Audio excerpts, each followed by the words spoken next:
जय हिंद। नमस्कार दोस्तों, आपके अपने YouTube चैनल सचिन सोहम स्टडी में आपका स्वागत है। दोस्तों, मैं हूं सचिन कुमार। दोस्तों, इस वीडियो में मैथ से संबंधित काफी महत्वपूर्ण क्वेश्चन पूछे जाएंगे जो सभी परीक्षाओं में बार बार पूछे जाते हैं। तो चलिए हम अपना वीडियो शुरू करते हैं।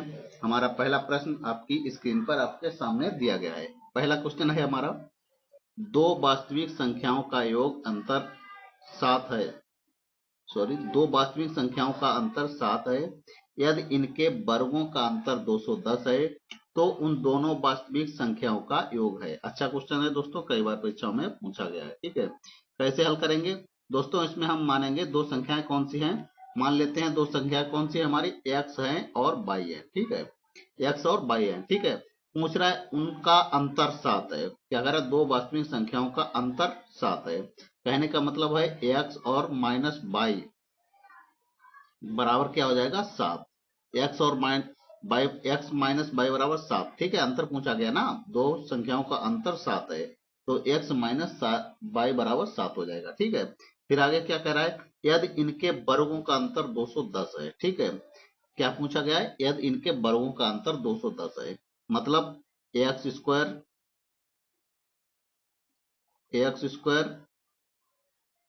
माइनस वाई स्क्वायर बराबर क्या है? 210।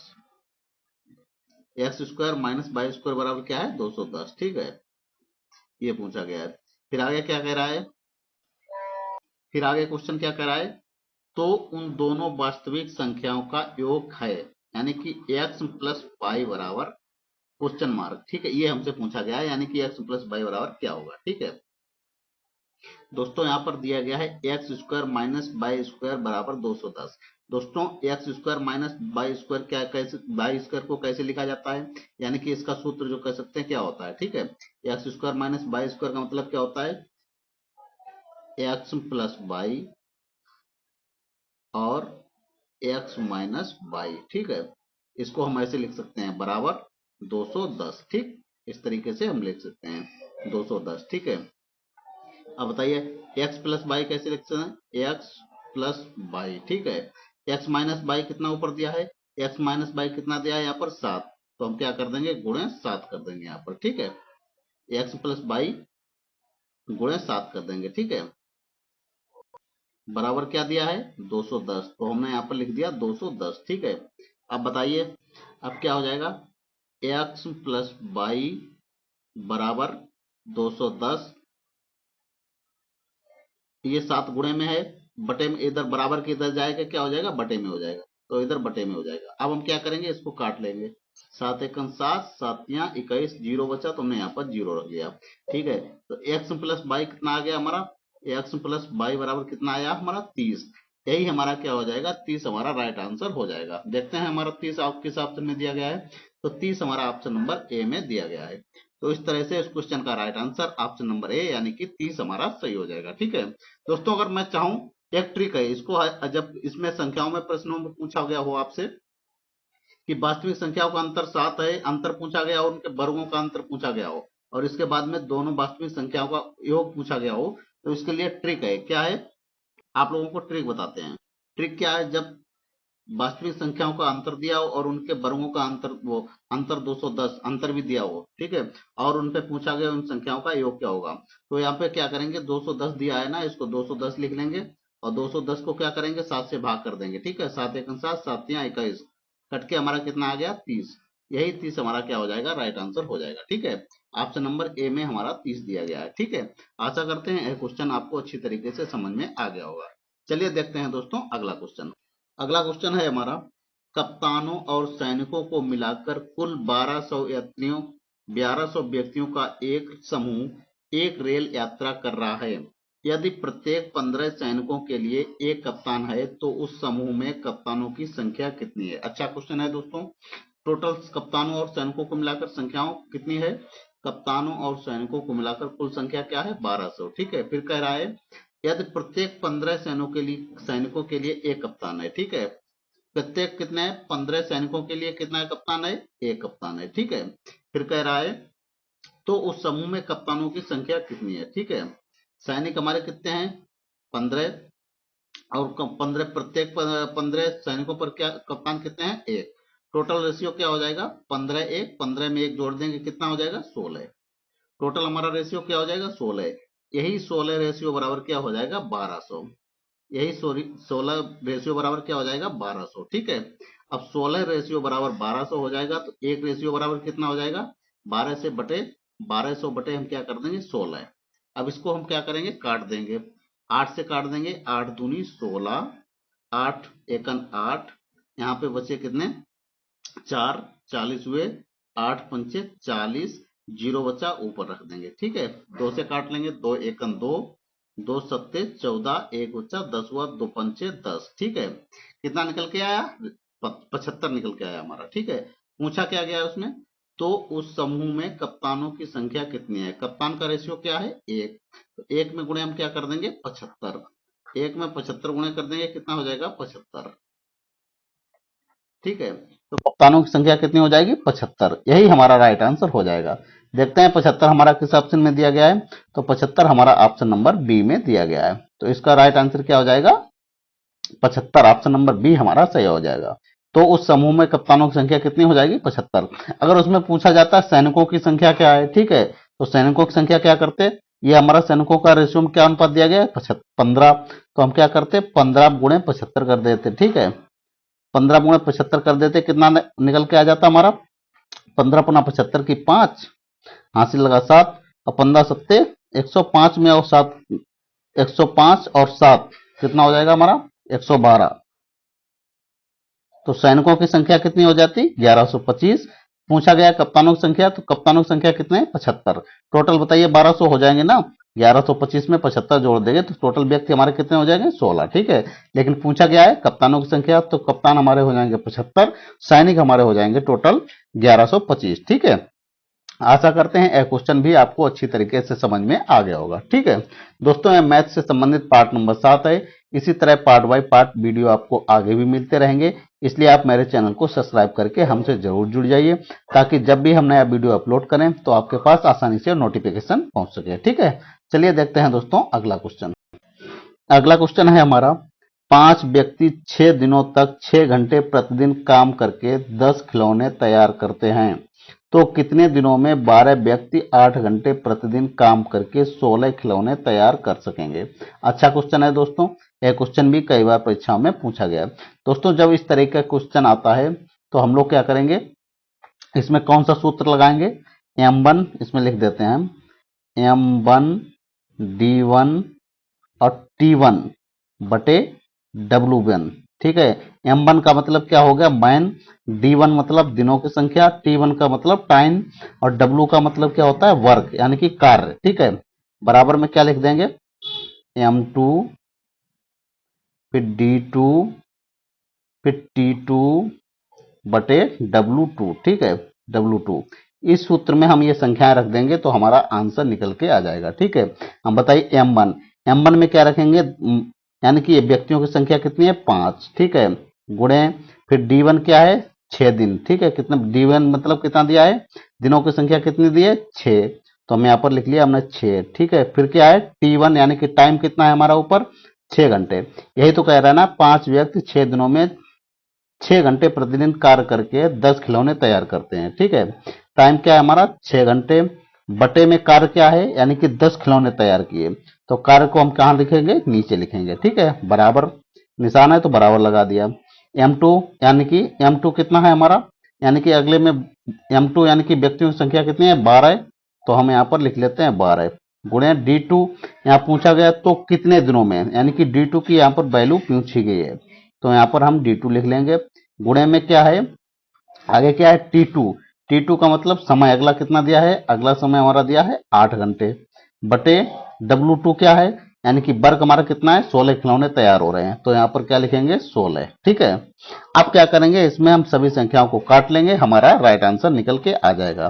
काट लेंगे, चलिए 5 एकन 5 और 5 दूनी 10, 2 एकन 2, 2 तिया 6। ठीक है, यहाँ पर है 8 एकन 8, 8 दूनी 16, 2 एकन 2, 2 छंग 12। ठीक है, अब देखिए 6 इधर है बराबर के 6 इधर है, जब एक इधर 6 है बराबर के उधर है तो ये आपस में कट जाएंगे, तो 6 से हम 6 काट देंगे।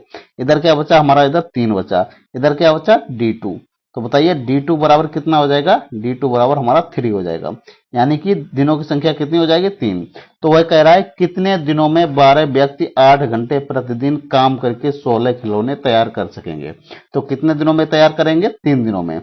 देखते हैं 3 दिन हमारा किस ऑप्शन में दिया गया है, तो 3 दिन हमारा ऑप्शन नंबर ए में दिया गया है। तो इस तरह से इसका right answer option number A यानी कि 3 दिन हमारा सही हो जाएगा। ठीक है दोस्तों, अगर ये सब क्वेश्चन आपको अच्छे लग रहे हैं तो वीडियो को लाइक करके हमारे चैनल को सब्सक्राइब करके आप लोग हमसे जरूर जुड़ जाइए। ठीक है, चलिए देखते हैं दोस्तों अगला क्वेश्चन। ये रहा दोस्तों हमारा अगला क्वेश्चन, काफी अच्छा क्वेश्चन है। यह भी क्वेश्चन कई बार परीक्षाओं में पूछा गया है। क्वेश्चन हमारा क्या है, किसी कार्य को ए अकेला 16 दिनों में तथा बी अकेला 12 दिनों में पूरा करता है। ए से शुरू करते हुए वे एकांतर दिनों पर कार्य करते हैं। संपूर्ण कार्य कितनों दिनों में पूरा होगा। ठीक है दोस्तों, अच्छा क्वेश्चन है। चलिए हम इसको हल करते हैं। क्या है, यहाँ पर लिख लेते हैं हम ए और यहाँ पर लिख लेते हैं हम क्या, बी। ठीक है, ऊपर कह रहा है ए अकेला 16 दिनों में कार्य करता है। किसी कार्य को ए अकेला 16 दिनों में, तो ए कितने दिनों में कार्य करता है, 16 दिनों में। ठीक है, फिर कहता है बी अकेला 12 दिनों में पूरा कार्य कर सकता है। तो बी कितने दिनों में कार्य करता है, 12 दिनों में। ठीक, तो हमने लिख लिया यहाँ पर 12। ठीक है, अब हम क्या करेंगे, 16 और 12 का एलसीएम लेंगे। ठीक है, तो 16 और 12 का एलसीएम क्या हो जाएगा, बताइए। आप लोग एलसीएम निकाल लेते होंगे, तो 16 और 12 का एलसीएम हो जाएगा हमारा 48। ठीक है, तो यहाँ पर लिख लिया हमने 48। ठीक, ये 48 क्या है, हमारा टोटल काम है, यानी कि 48 यूनिट हमारा टोटल काम है। ठीक है, ए एक दिन में 16 काम करता है, तो ए अकेला 16 दिनों में काम कर सकता है, यानी कि 48 काम जो है हमारा ए 16 दिनों में कर सकता है। तो एक दिन में कितना काम करेगा, तो 48 में हम 16 का भाग दे देंगे। तो 16 एकम 16, 16 दूनी 32, 16 तिया 48 हो जाएगा हमारा। ठीक है, इधर क्या है, बी कितने दिनों में काम करता है, 12। टोटल काम कितना है, 48। तो 48 जो बी क्या है, 12 दिन में काम करता है, टोटल काम हमारा क्या है, 48।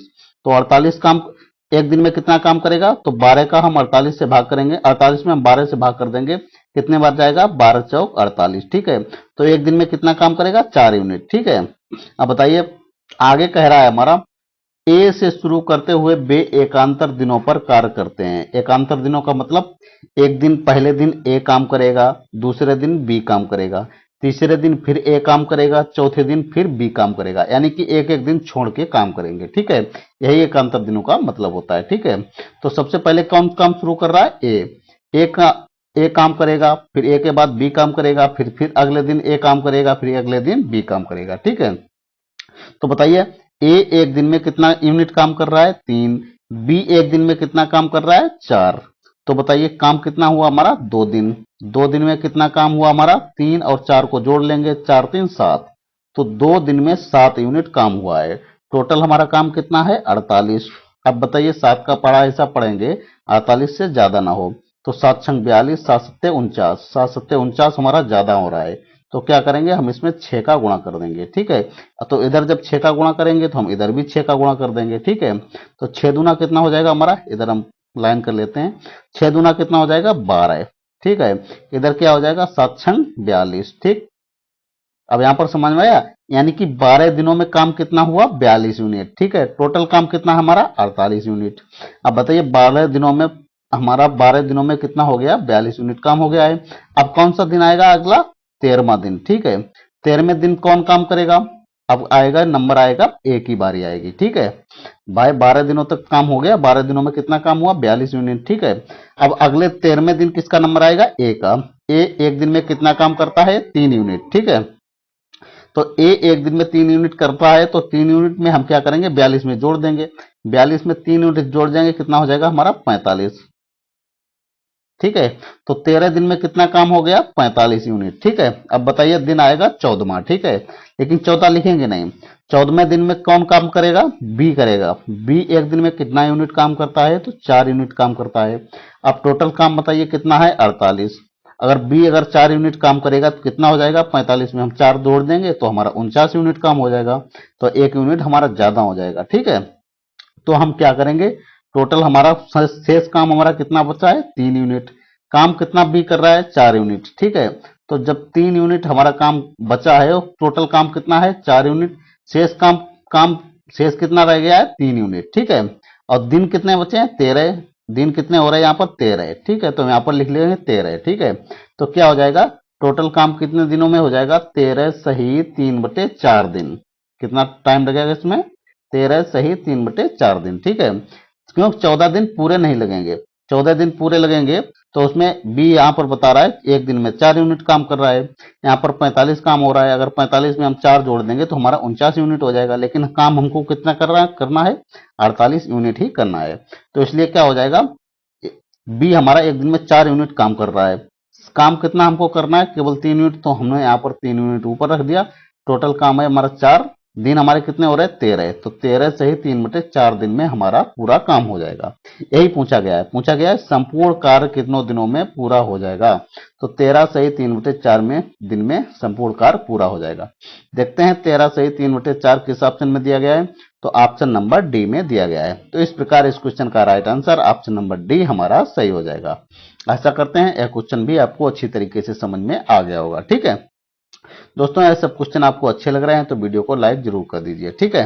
दोस्तों आपको एक चीज और बता दें, हमारे यूट्यूब चैनल सचिन सोहम स्टडी में एक दिन मैथ से संबंधित वीडियो अपलोड किया जाता है और एक दिन रीजनिंग से संबंधित वीडियो अपलोड किया जाता है, इसलिए आप हमारे सभी पार्टों को जरूर देख लीजिए, ठीक है।